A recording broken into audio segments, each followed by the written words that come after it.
नमस्कार। जनता पॉलिटिक्स में एक बार फिर आप सबका स्वागत है।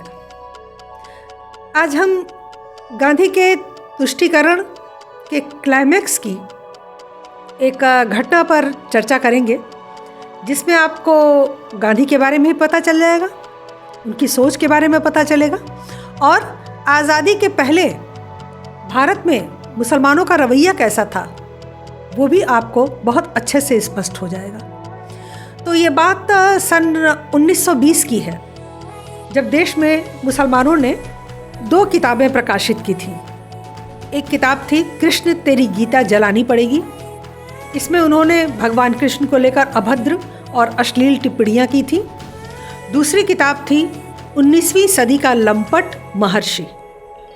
ये किताब आर्य समाज के संस्थापक स्वामी दयानंद सरस्वती पर अभद्र टिप्पणी करते हुए लिखी गई थी।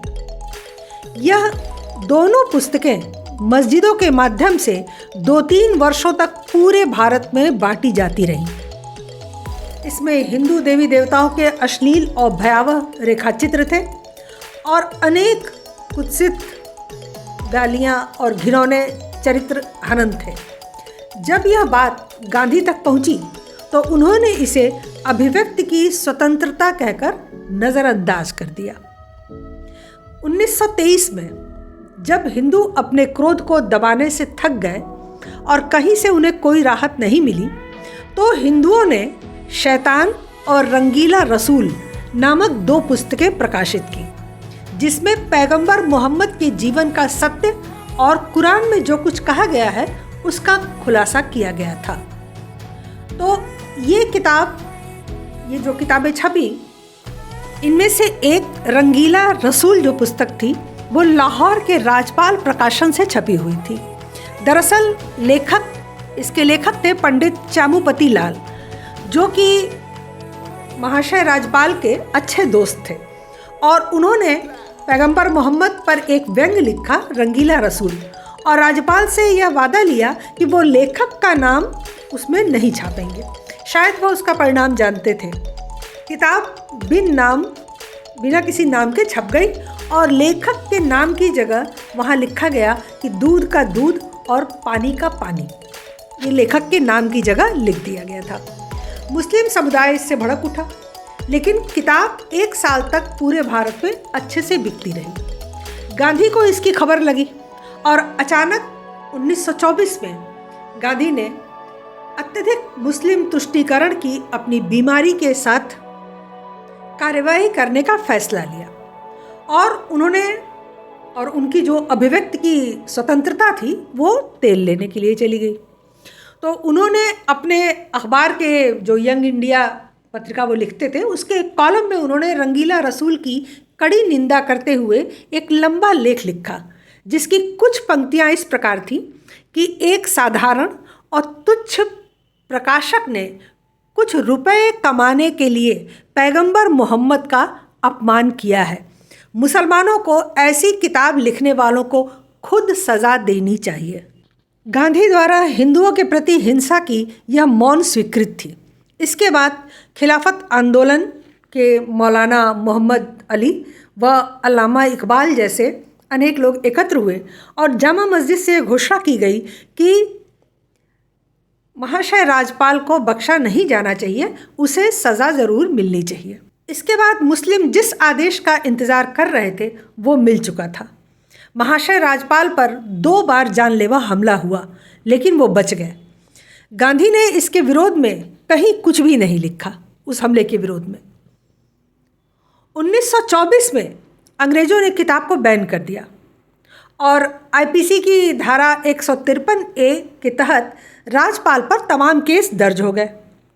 1929 में महाशय राजपाल को इन सबूतों के आधार पर छोड़ना पड़ा कि किताब में जो कुछ भी लिखा गया है वह सब जो है वो तथ्यों पर आधारित है, और इसके लिए जो है कोर्ट ने 4 इस्लामी विद्वानों को वो पुस्तक दी थी विवेचना करने के लिए।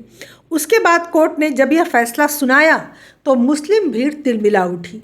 उन्होंने दंगे शुरू कर दिए और महाशय राजपाल का सिर तन से जुदा करने की मांग उठने लगी। इधर गांधी ने यंग इंडिया में एक और लंबा लेख लिखा कि जब किसी व्यक्ति को न्यायालयों से न्याय नहीं मिलता तो उसे स्वयं न्यायाधीश बनने का प्रयास करना चाहिए। परोक्ष रूप से वह मुसलमानों को कानून अपने हाथ में लेने के लिए प्रेरित कर रहे थे। इस बीच में 2 और हमले महाशय राजपाल पर हो चुके थे। 6 अप्रैल 1929 को 5वां हमला उनके लिए घातक सिद्ध हुआ, जब 19 साल के इल्मुद्दीन नामक बढ़ई ने राजपाल के सीने में 8 बार चाकू घोंपकर उन्हें मौत के घाट उतार दिया। इस घटना के बाद गांधी 7 दिनों तक लाहौर में ही थे, लेकिन न उन्होंने इस पर कुछ लिखा, न वो वहाँ शोक व्यक्त करने गए। इसके बाद पूरा हिंदू समुदाय एकजुट हुआ और मामले को अदालत में ले गया, सड़कों पर नहीं, अदालत में ले गया। गांधी फिर मोहम्मद इल्मुद्दीन के बचाव में सामने आए। उन्हें लगा कि अब उसे फांसी हो जाएगी, तो उन्होंने वायसराय को एक पत्र लिखकर इल्मुद्दीन को माफ़ करने और उसे मौत की सज़ा देने से रोका। उन्होंने यंग इंडिया में एक लेख लिखा कि मोहम्मद इल्मुद्दीन एक मासूम, युवा, अपरिपक्व, गरीब बढ़ई था जो रंगीला रसूल की किताब से धार्मिक रूप से प्रभावित हुआ था और उसने अवचेतन रूप से, यानी कि अनकॉन्शियसली, उसकी हत्या का काम किया है। उसने ये हत्या कर दी। जिन्ना ने उसका केस लड़ा, काफ़ी तर्क उसके पक्ष में प्रस्तुत किए और उसे आजीवन कारावास देने की अपील की और फांसी की सज़ा देने से रोका।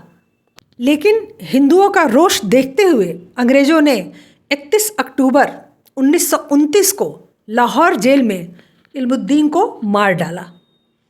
2 दिन बाद यंग इंडिया में गांधी ने लिखा कि यह इतिहास का काला दिन था, क्योंकि एक हत्यारे को मार डाला गया जबकि वो मुसलमान था, इसलिए वो इतिहास का काला दिन था। मोहम्मद इल्मुद्दीन को तुरंत मुसलमानों द्वारा हज़रत गाजी, यानी कि इस्लाम का रक्षक, और शहीद की उपाधि दी गई। लगभग 6 लाख लोग उसके अंतिम संस्कार में शामिल हुए, बुरहान बानी और अफजल की तर्ज पर। वो आपको याद होगा। जिन्ना और अल्लामा इकबाल जैसे नेता भी अंतिम संस्कार में गए। इल्मुद्दीन के इस महान कार्य की याद में आज पाकिस्तान में एक मस्जिद भी है और 1978 में वहाँ एक फ़िल्म भी बनाई गई थी जिसमें महाशय राजपाल को विलेन और इल्मुद्दीन को हीरो बताया गया था। तो यह पाकिस्तान का असली बदसूरत चेहरा है। अब आपको सर तन से जुदा और आतंकवादियों के जनाजे में उमड़ने वाली लाखों की भीड़ का इतिहास पता चल गया होगा। साथ ही गांधी के अहिंसा परमो धर्मः और अभिव्यक्ति की स्वतंत्रता का दोहरा मापदंड भी स्पष्ट हो गया होगा। ये खिलाफत आंदोलन का दौर था जिसमें गांधी और कांग्रेस ने मुसलमानों का समर्थन किया था। आप रंगीला रसूल के मामले को देखें। जिन्होंने हिंदू देवी देवताओं के विरुद्ध भड़काऊ बातें लिखी, उसे कभी कोई नुकसान नहीं हुआ। जो हिंदुओं की नाराज़गी थी उसे भी गांधी जैसे लोगों ने दबा दिया। लेकिन जब हिंदुओं ने एक व्यंग पैगंबर पर लिखा तो कानून, संविधान सब ताक पर रखकर छपने वाले का सर तन से जुदा कर दिया गया। उस हत्यारे के लिए भी हिंदू अदालत में गए, उसे फांसी देने की अपील की, लेकिन कानून हाथ में नहीं लिया। यह किस्सा तब से आज तक बदस्तूर जारी है, चल रहा है। गांधी जैसे लोग आज भी देश में मौजूद हैं जो नूपुर शर्मा पर तो बहुत नाराज़ होते हैं, लेकिन दर्जन भर सर तन से जुदा करने वालों पर एक शब्द भी नहीं बोलते, बल्कि कहते हैं कि एक्शन का रिएक्शन तो होगा ही। आप सोचिए कि 100 सालों में क्या बदला? कुछ भी नहीं बदला। वही तरीका, वही उन्माद, वही सोच। हम आपकी, आपके धर्म की चाहे जितनी बेइज्जती करें, आप हमारे धर्म की या हमारी नहीं कर सकते हैं। उसके लिए शरिया में इजाज़त नहीं है और हमारे संविधान में ऐसे अपमान के लिए कोई कानून नहीं है। चलिए आज के लिए बस इतना ही। धन्यवाद। हमारे चैनल को सब्सक्राइब करें, लाइक करें और सभी प्लेटफॉर्म पर शेयर करें। नमस्कार।